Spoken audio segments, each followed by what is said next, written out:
How's it, everybody? Cliff here. Very excited to welcome you folks to the Sea Change on Water. I'm here with two great friends of mine, Easkey and Jay. Both are incredible scientists, researchers, humans who have spent the better half of their lives looking to understand how water works and how it impacts humans and how it impacts our entire philosophy on how we operate across this planet. So welcome, everyone, and let's get right into it.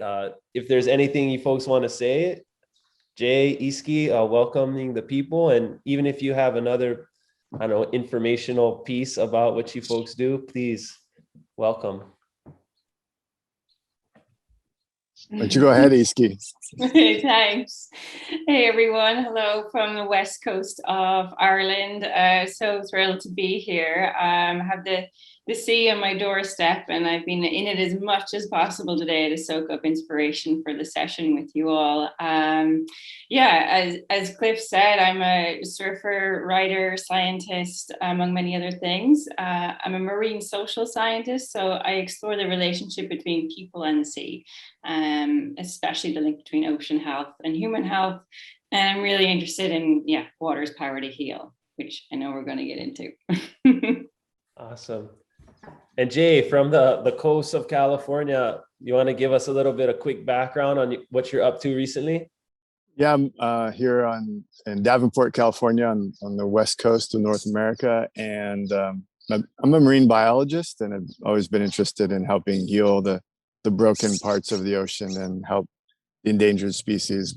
But over the last 10 years, I've got kind of like Easkey, I've gotten more interested. I've kind of been catching up with her thinking about the human dimension and realizing that, in order to really protect and restore the ocean, we really need to value it correctly and describe all of the emotional and cognitive and psychological and spiritual benefits, as well as the ecological and economic benefits.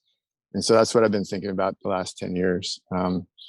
Side note, so that we don't have to talk about it a little later, is the California wildfires of last year sort of wiped us out, wiped out our home and all of our stuff. So I'm here at a berry farm right now, sort of poaching their signal, and happily so. And we've been healed by the ocean this past year. And I know we'll dive into a little bit of that topic together. But, happy to be here. Epic. Mahalo, Jay. Mahalo, Easkey. And me, I'm Cliff. I do a lot of surfing and a lot of science. I'm really interested in kind of the chemical and molecular connections that we have between humans and the ocean. And this is why I so much enjoy conversations with both of you folks and exploring beyond just the physiological changes, the chemical and molecular changes.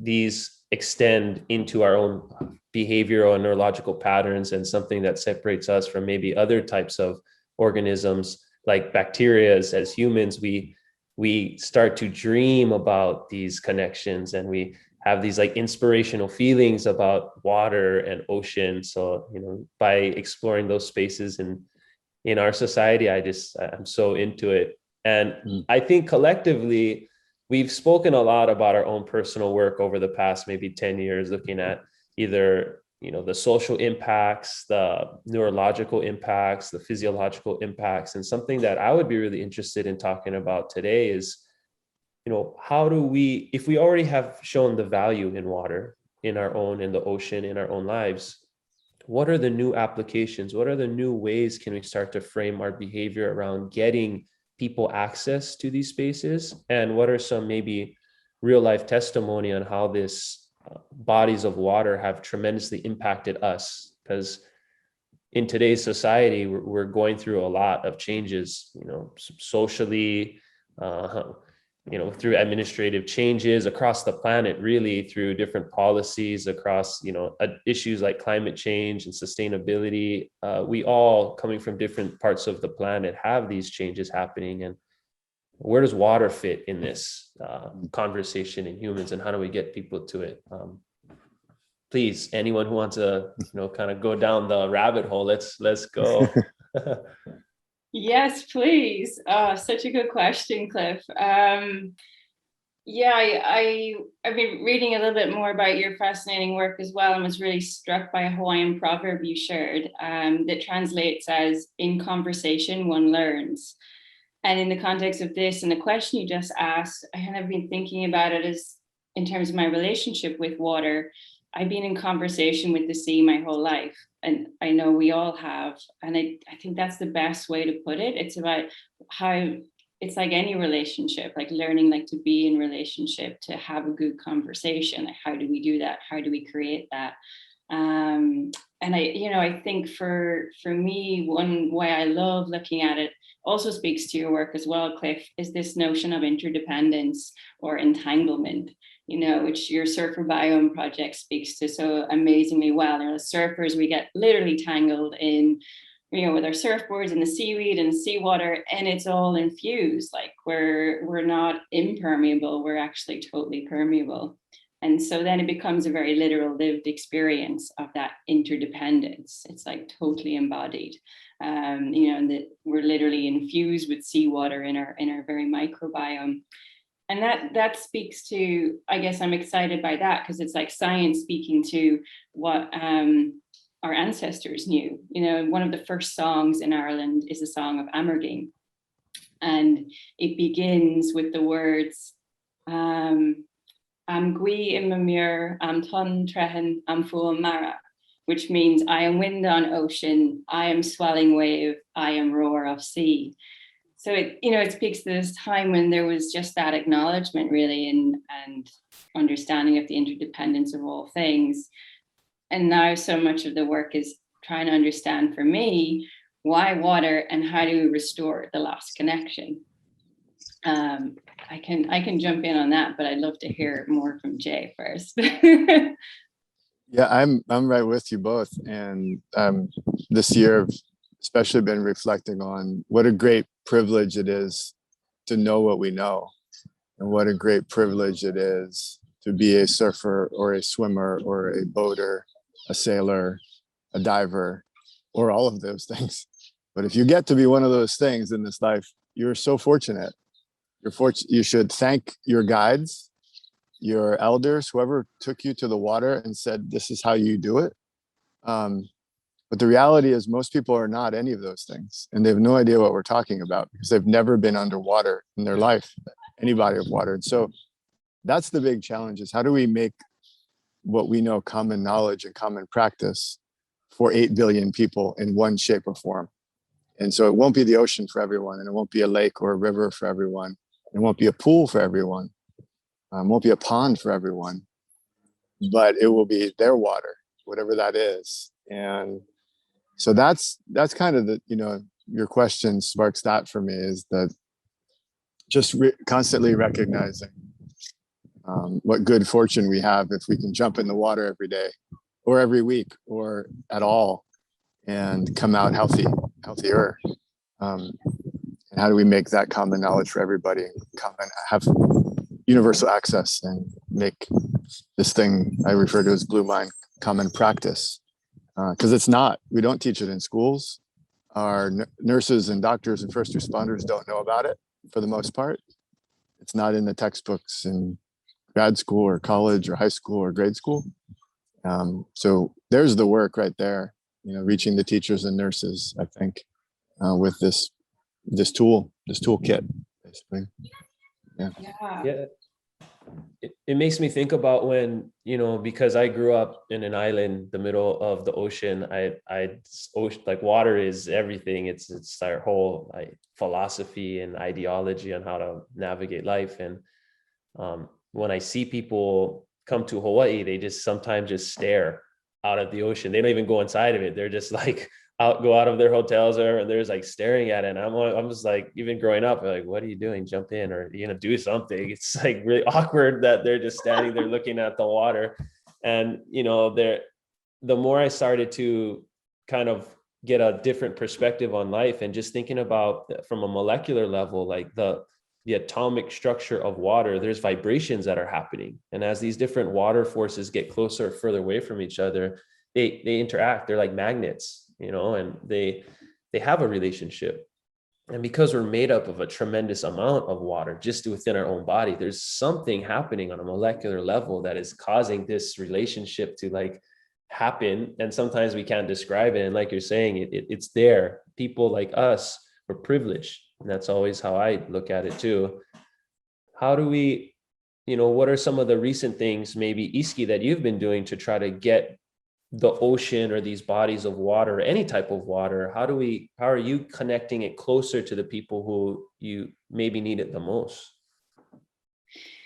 Yeah, I mean, I love what Jay has just shared, and I borrow that question all the time and ask people like, where is your water? Like, find your water. As you said, Cliff, it's in us. It's in our cup of tea. It's in our coffee, in our shower, and we don't know the story of that water. We kind of take it for granted. And increasingly that's changing. For me, yeah, so I had to bring water and the direct experience and encounter with water into people's lives, because I grew up with it, and it was just so much part of my life. And I so deeply appreciate that, the privilege of that, the gift of that, and recognizing as I've traveled that that's not universal. And so bringing it into communities, especially working with women and girls. And this is where I think like why water is so important, because it facilitates this deeply connective embodied experience. And that's especially transformative if we've been conditioned to contract, withdraw, or self-censor. I mean, who hasn't been doing that for the last 18 months? But also those of us who are disconnected from our bodies or feel shame, especially around our bodies, or have experienced trauma or grief. It's incredibly restorative. And working with women and girls in particular, experiencing and encountering water for the first time and learning how to be in it, like learning to be in conversation with it, immersed in it. It's amazing to see the transformation that happens, how that spills over into other parts of life. Is what Jay is talking about, it like activates the blue mind. And blue mind right now is this, it's an essential emotional tool and methodology for dealing with really tough emotions and trauma. And that's why it's so important to bring it into our health services. And it helps us release emotions that are unexpressed, will paralyze us. And again, coming back to the water fosters connection. It helps us be in relationship, not only within ourselves, but also with each other. So really kind of, we shed those sort of land personas or agendas we have when we all get in the water together. And so it creates this really powerful social connection too. And then also speaks to what you're getting at as well, Cliff, is the connection beyond ourselves with the non-human world that we're immersed in. And all of this then is really helping build resilience for the challenges that are going to keep coming like waves. So it's how do we learn to be with them? How are we going to meet them? That's so beautiful to think about, especially when it comes to people who maybe have shame or trauma about their own bodies. And if we see we are, people collectively, it's instinctual where water is valuable.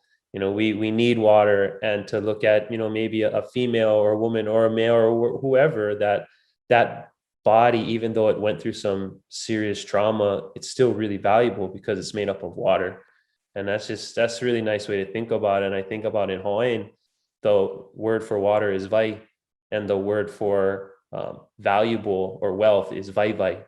So it's a very in line with our thinking here in the islands. And yeah, I wonder with you, how you think about the healing properties of water just in your own recent experiences. I don't know how much you would like to share, but even in, losing your home, the home that you worked your career to create. And it was, we talked about it before, this idea that fire, well, it seems like the opposite of water, consumed what you worked so hard for, but through the fire, there is like water, a part of that story. Would you like to share?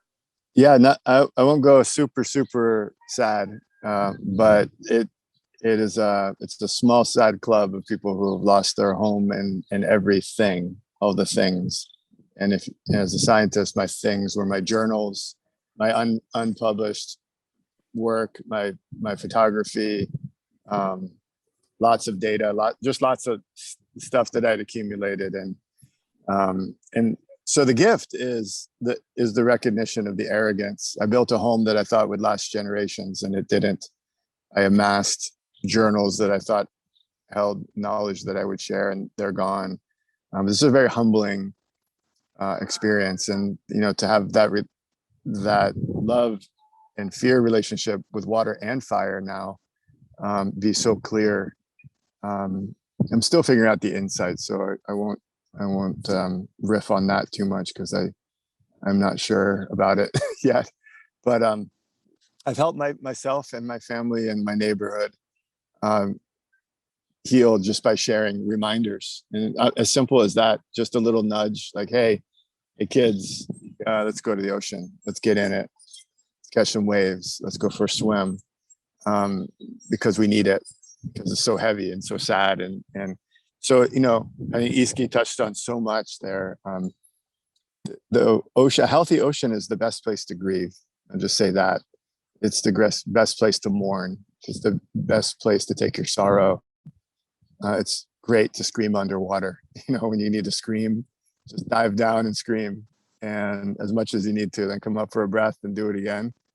The ocean can take all of that red mind and all of that fear and all of that emotion, and just absorbs it. And it can sound so corny sometimes, but it's so important just to remind people, like, it's, the water is right over there. Now, almost wherever you are in the world, the water's not far. It's a river, it's a lake, it's a creek, it's an ocean. But the healing properties, obviously go beyond people who have suffered through, trauma, natural disaster. We all lost something this year and a half. Everybody I know lost something. Maybe it's a someone, maybe it's a home, maybe it's a career, maybe it's a dream, a plan. And that hurts, loss hurts. So don't bottle it up, jump in the water. And I don't say that lightly.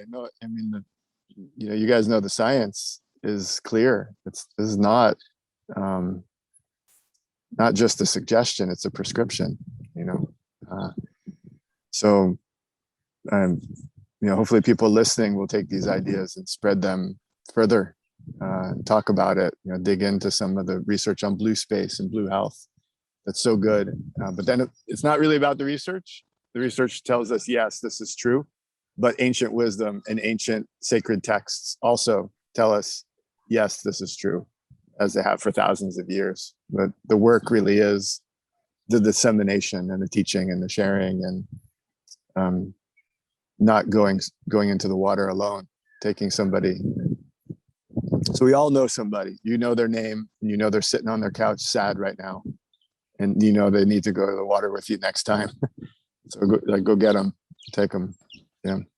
Yeah, it really resonates what you just said about that idea of a healthy water is the best place for healing and grieving. And I think that's so powerful to remind people that as well, that it's such a amazing medical and human resource that we have really the responsibility to be stewards of, because it's just like buffer for all the negativity that lies in our everyday life. And we know it's going to go up and down. And if we have that place to find balance again, why wouldn't we want to keep it clean? And why wouldn't we want to keep it healthy? And that to me is like just so clear, to have that conversation. We know it's so valuable. It can help us tremendously. Why would we want to let that go? Would we want to have ambulances with 3 wheels, or would we like to have hospitals without any electricity? No, why would we want a ocean that isn't living to its maximum productivity to help us be better people? So yeah, that's awesome. Yeah, it really speaks to that culture of reciprocity, isn't it? It's this beautiful exchange of, one way of looking at it is that we can't be well in a sick sea, but the other way is if we heal the water, if we do the work to restore our ocean, we're actually restoring ourselves at the same time. Yeah.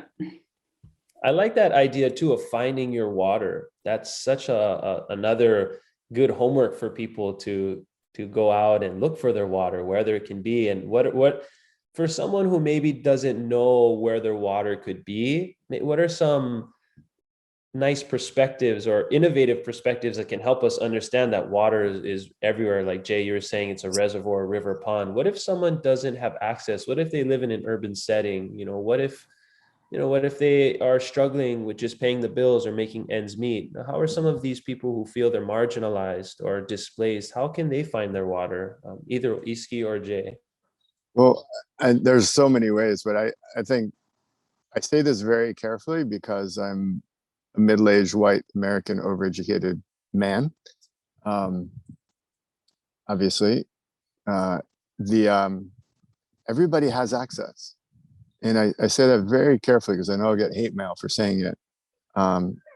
Everybody that I've spoken to that has said I don't have access, after the conversation, they've had a list, and so there's wild water. It may or may not be healthy. If it's not healthy, it may not be accessible. But then there's also domestic water. There's the water we carry in buckets. There's the water that comes in tubes into our home. That was wild water a few minutes ago. It becomes domesticated for a moment, then it goes back into the wild. So we've got that water. Then there's urban water, urban waterfronts, fountains, public parks. And then there's virtual water, the recordings of water, the poetry, the songs, the sacred texts about water. The photography, the films, the novels, the great novels that invoke water. Moby Dick is one of the greatest blue-minded. Like the first page, you don't even have to read the whole thing. Just read the first page of Moby Dick, and you'll get it. So, we all have either little bits of those four categories or big chunks of those four categories. So, if you make a list of all of the things that you can get to today, maybe next weekend, or maybe once a year, or maybe once in a lifetime, and prioritize it. That's the challenging part that you hint of. Maybe you don't have time. You're working 3 jobs, and so is everybody else in your household, and you just don't have time. That's the challenging part, is prioritizing it. The perceptual barriers. Some people feel like they're not allowed to go to the water. They're taught that water's scary. They're taught that their family doesn't swim.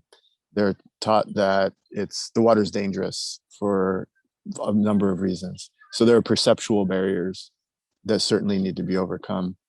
But that's our work. Like those of us who know how good it is and how important it is, that is our work, to help people overcome all of those barriers. The barriers to access are real.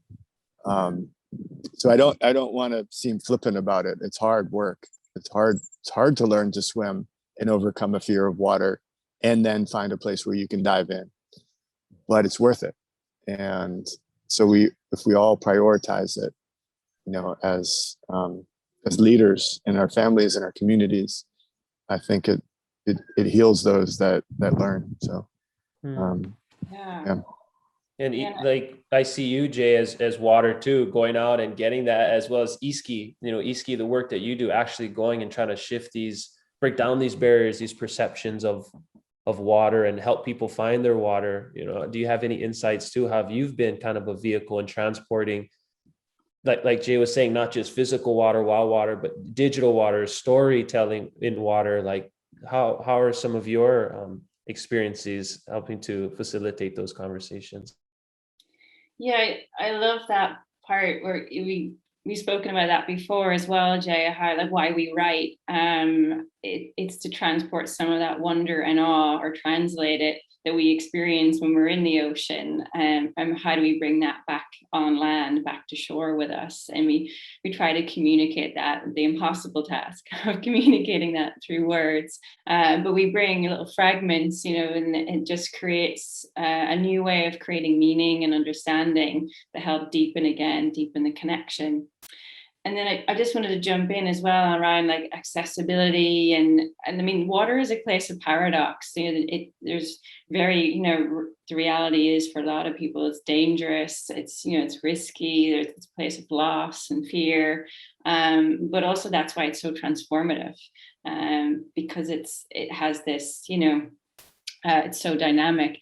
But then there are then real inequalities that persist. And for example, the work I'm doing now with the INCLUSEA project, it's a research project with an amazing kind of consortium of surf therapy organizations who work with people with physical disabilities or sensory impairment to make surfing more inclusive and accessible.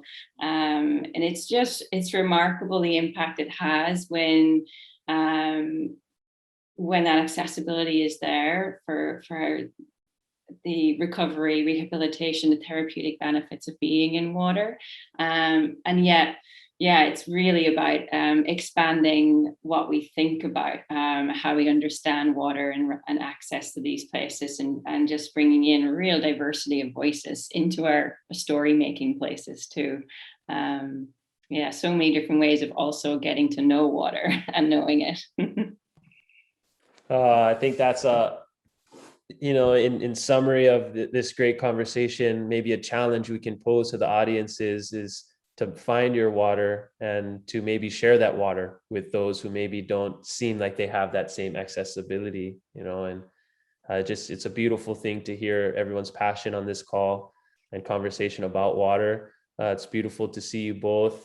I'm enjoying our conversations, excited for our next one for sure. And I hope more people will come along and join us as we speak on the live session, and we can, actually have a face-to-face conversation with those audiences.